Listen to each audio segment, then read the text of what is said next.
Alright, Fat Boys, welcome back to the channel. Today we are back again with KTM and we are going on another demo day ride. We got the 690 Enduro. First time ever going to be on Enduro, so let's go ahead and try it out. Let's go.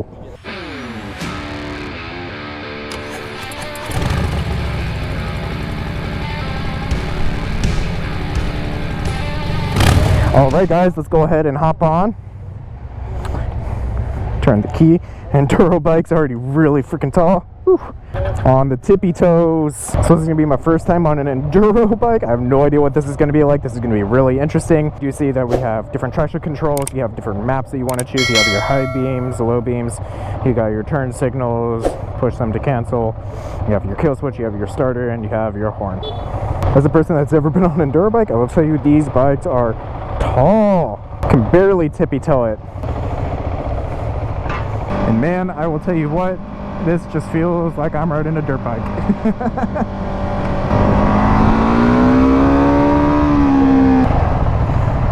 Ooh, nice strong front brakes. Woo, man, this thing's got some power. Feels a lot of fun. The legs are, this is actually a pretty relaxed position, and the suspension feels great. I mean, it is an Enduro bike. It is a freaking dirt bike pretty much. You should expect the suspension to be super absorbent. It's taken on all of these rough bumps on the road. Man, this thing would be fun on off-road.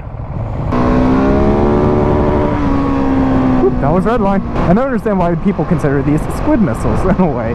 These things are super easy to take off of, feel super light, feel super maneuverable. Actually, this does, to be honest, it actually doesn't feel super good while turning, but it just wants to go.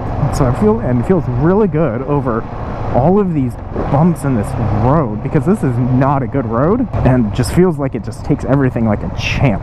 The seat is hard as hell, but that's kind of to be expected with an Enduro bike, you know, kind of dirt bike style, so nothing too surprising there. But I am very impressed with the power. The seating position on this is very relaxed. My arms are in a very nice natural neutral position. Shifting feels very good. It has an actual pretty good clicking sound to it and pretty good feedback. It has no mush in the shifter peg.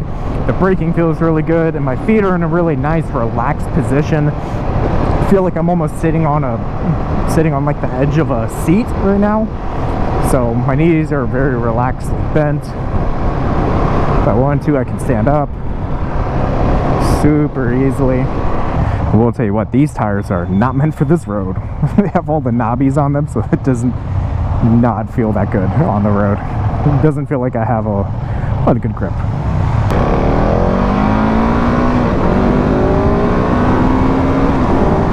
This bike feels actually like a lot of fun if you have the opportunity to take it out on some trails, but man, around town it just doesn't feel that good. Like, it's not gonna, to me, it wouldn't be that fun of a everyday commuter bike. If you need to do some commuting with it for your everyday job, but if you also live in maybe a little bit more of a rural place, yeah, this is gonna be awesome. Claudio has been wanting to be on the channel, so say hi, Claudio, in the comments when you watch this video. The throttle response on this bike also has a really nice feel. There's nothing super twitchy about it. It has a nice even pull, very predictable, feels really nice under the hands. So going over the numbers and specs on this bike, I don't have them right off the top of my head. This was kind of a last minute decision in order to choose this one, but if you're looking for those numbers, I will go ahead and put them up right here. This bike has what feels like really good power to weight ratio. It feels super light. It's pretty easy to maneuver. It feels pretty good on the road. The tires are not the best, so maybe the Supermoto would actually be better. But the Enduro is not maybe the best choice for inner city, or just if you have to do a lot more roads. Let's say the Supermoto would be really good for like 70% on road and 30% off road. And then for this one, I would say it'd be better for like 30% on road and 70% off road. That's where all the fun's gonna lie on this bike, on the off-road segment. But man, I tell you what, this is a totally different aspect style of riding. My ass actually is already starting to hurt. I think I'm like 15 minutes into this ride. it's a good bike all around. I actually really like it. It's just not necessarily a bike that I would want. Not gonna lie. It's good, it's fun, but just not really for me. I think I'd be more in line with that Super Duke that's right up there in front of me. That's a little bit more along the lines of something I'd be looking for as a secondary bike, as the next bike. So just kind of know what lies ahead of you and the things that you're looking for, and have a better idea of what you are wanting. If you're wanting more off-road, this bike would be perfect for you and still be able to take it from trail to trail by traveling the road.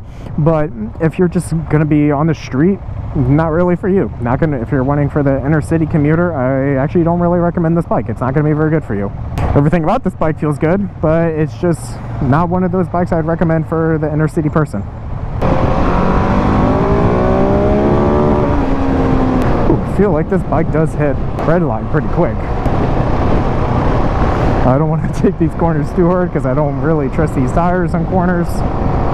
It really doesn't feel like it'd be really good, and leaning over, so I feel like I actually have to muscle the turning of the handlebars in order to get it to turn more, which is very counterintuitive from just actually having to body position and push with the bike. I feel like you actually have to twist the handlebars in all my turns.